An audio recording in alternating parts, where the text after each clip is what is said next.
কেমন আছেন সবাই? সকাল 4টার দিকে উঠে রেডি হয়ে পৌঁছে গেলাম বিহোমসে।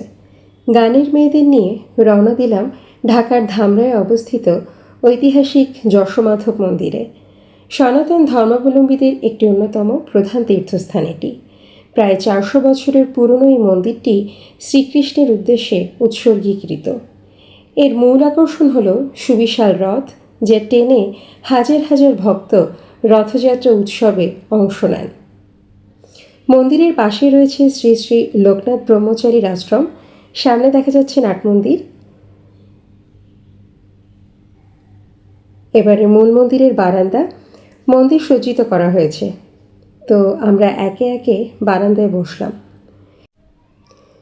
লোকমুখে প্রচলিত প্রায় 400 বছর আগে ধামরাইয়ের জমিদার শ্রী যশোপাল তার সৈন্যদল নিয়ে ভ্রমণের সময় স্বপ্নাদেশ পেয়ে মাটির নিচে চাপা পড়া এই মন্দিরের বিগ্রহ উদ্ধার করেন। সেই থেকে এখানে রথযাত্রা উৎসব পালিত হয়ে আসছে।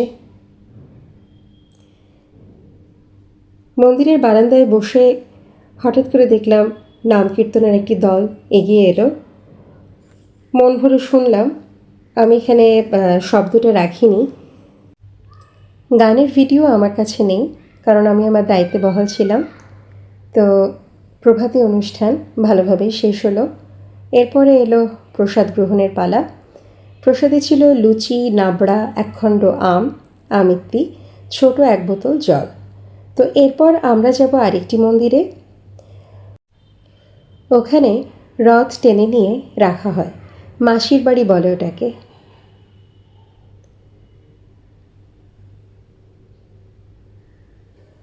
এই হলো মাসির বাড়ির বিগ্রহ।